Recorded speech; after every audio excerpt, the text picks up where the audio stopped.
করার একমাত্র উপায় শহীদ জিয়াকে অনুসরণ করে সকলের সঙ্গে আলোচনা করে অতি দ্রুত নির্বাচনের ব্যবস্থা করুন। যতবারই আপনারা বলেন যে আমরা শুধু নির্বাচন করি, আর নির্বাচন করছি তো জাতির স্বার্থে, বিএনপির স্বার্থে তো করছি না। আর সংস্কারের প্রস্তাব তো আমরা দিয়েছি, ওটা দেখেন কোনটা নেবেন কোনটা নেবেন না। অন্যান্য দলগুলো দিয়েছে, আমরা যে ৬২টা দল একসাথে আমরা এটা দিয়েছি। এইভাবে কথা বললে তো মানুষের মধ্যে ভুল ধারণা যায়।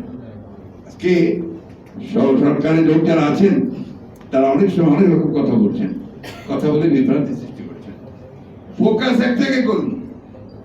সেই ফোকাসটা হচ্ছে ইলেকশন কমিশনকে ঠিক করে, প্রশাসনকে ঠিক করে, বিচার ব্যবস্থাকে ঠিক করে নির্বাচনের দিকে যান। বাকিগুলো যারা নির্বাচিত হয়ে আসবে তারা করবে। আমরা তো এটাও বলেছি যে নির্বাচিত হয়ে আসতে পারলে আমরা একা দেশ চালাবো না, আমরা একটা জাতীয় সরকারের মধ্যে সমস্ত দলগুলোকে নিয়ে যারা আমাদের সঙ্গে আন্দোলন করেছে তাদেরকে নিয়ে আমরা দেশ চালাবো। তো সমস্যাটা কোথায়, সন্দেহটা কোথায়? সন্দেহ কিন্তু আপনাদের উপর মানুষ আসতে শুরু করেছে। কালকে আমি দেখলাম একটা টক শোতে এমন ভাবে কথা বলা হচ্ছে যে তারা এখন বলতে শুরু করে দিয়েছেন যে এখানে আপনার ভিন্ন দিকে যাচ্ছে। বাংলাদেশের অভিজ্ঞতা আছে তো ভিন্ন দিকে যাওয়া। সেই জন্যই আমি খুব স্পষ্ট করে আজকে আপনাদের মিলিত করতে চাই, এই সরকারকে আহ্বান জানাতে চাই। আমরা চাই যে আপনারা সফল হন। প্রথম দিনই আমরা বলেছি যে এই সরকারের সাফল্য মানে আমাদের সাফল্য, এই সরকারের সাফল্য মানে জনগণের সাফল্য, এই সরকারের সাফল্য মানে এই গণ অভ্যুত্থানের সাফল্য। এরা যদি ফেল করে তাহলে আমরা ফেল করবো। আমরা চাই না যে হাসিনা আবার ফিরে আসুক, আমরা চাই না আওয়ামী লীগ সেই দুঃশাসন আবার ফিরে আসুক, চাই না বলেই আমরা বারবার করে বলছি। আমাদের সমস্ত অভিজ্ঞতা দিয়ে একটা কথা আছে, কথা আজকে কেউ বলে না, উইজডম বলে একটা শব্দ আছে। তো এই উইজডমটাকে আমরা প্রয়োগ করব, চেষ্টা করুন। আমরা আপনাদের কিন্তু বলতে চাই, রাজনৈতিক দলগুলো সব সময় কিন্তু বাংলাদেশে ভালো করার চেষ্টা করে, এটাকে বিশেষ করে বিএনপি তা করেই।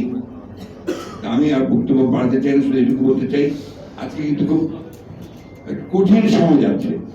এই কঠিন সময় আমরা যেন আবার নতুন করে বিভ্রান্তি সৃষ্টি না করি। আমরা ঐক্য কথা বলেছি, আমরা ঐক্য করেছি, আমরা সংস্কারের দাবি দিয়েছি, আমরা সব সময় সঠিক পথে থাকার চেষ্টা করেছি। এখনো দেখবেন আমাদের ভারপ্রাপ্ত চেয়ারম্যান যে বক্তব্যগুলো দিচ্ছেন, কত সহনশীল বক্তব্য, কত রাষ্ট্র গঠনমূলক বক্তব্য, সেই বক্তব্যগুলোকে সামনে নিয়ে আমরা এগোচ্ছি। আমরা বিশ্বাস যে আমরা যে সবাই দেশপ্রেমী, আমরা দেশকে ভালোবাসি, আমরা আপনার স্বাধীনতা ভালোবাসি। আর বেশি কাটা ছেড়ায় না গিয়ে আপনার একটা বাচ্চা যখন অসুখ হয়, তাকে ডাক্তার সাহেব আছেন এখানে, তাকে বারবার যদি ওষুধ চেঞ্জ করা হয় অথবা আপনার অ্যান্টিবায়োটিক চেঞ্জ করা হয়, তার কিন্তু আপনার ইমিউনিটি কমে যাবে। আজকে বাংলাদেশের বাচ্চার অবস্থা হচ্ছে এরকম, এই ইমিউনিটি গেছে কম। কখন আসছে আপনার বাক্সা, তারপরে আপনার গণতন্ত্রের বিধান আসলো, আবার আসলো নতুন চিন্তা ভাবনা, নতুন পরিবর্তন, এত চিন্তা ভাবনা কাটাকাটি। আপনারা দেখেন না এই যে মাধ্যমিক শিক্ষা ব্যবস্থা কতবার যে পরিবর্তন হয়েছে। এখন পরিবর্তন হতে যেমন হচ্ছে বাংলাদেশের শিক্ষার মান এখন সম্ভ্রম নিম্নে। এই যে আমাদের সমস্ত এখানে অত্যন্ত চৌকস ছাত্ররা আছেন, যারা ছাত্র জীবনে সবচেয়ে ভালো রেজাল্ট করেছেন, শিক্ষকতা করছেন, কেউ বড় বড় জায়গায় চলে গেছেন, আপনারা আছেন সবাই। এত নিচে মান বোধহয় কখনো ছিল না, এখন যে মান হয়েছে শিক্ষার। কেন? আমাদের এটাই আমাদের সাফল্য। এই সাফল্য আমরা করলাম। ৫৩ বছর পরে আমাদের একটা ইউনিভার্সিটি আপনার ১০০০টার মধ্যে আসে না, ১০০০ তালিকার মধ্যে আসে না। কারণ হচ্ছে আমরা ঐক্যবদ্ধ জাতি নই। সবচেয়ে বড় ক্ষতি করেছে এই দেশের হাসিনা। ১৫ বছরে আমাদের সমস্ত অর্জনগুলোকে ধ্বংস করিয়েছে, প্রতিষ্ঠানকে ধ্বংস করেছে। একটা অফিস পাবেন না যেখানে ওদের বসে নেই, আর ওদের একটাই মাত্র কাজ ছিল টাকা কামাই করা।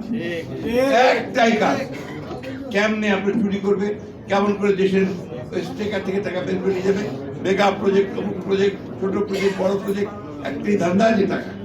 সরি, আমি আপনার একদম সাধারণ কথা বলছি।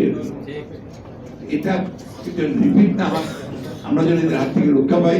তাই আমাদের এখন যেটা প্রয়োজন একেবারে ইস্পাত কঠিন ঐক্য, যে ঐক্য দিয়ে আমরা আপনার এই অসাধ্য সাধন করেছি, ছেলেরা আমাদেরকে সঙ্গে আমরা বৃত্তি আমরা তৈরি করেছি, সেইখানে কিন্তু আপনার আমাদের এক থাকতে হবে।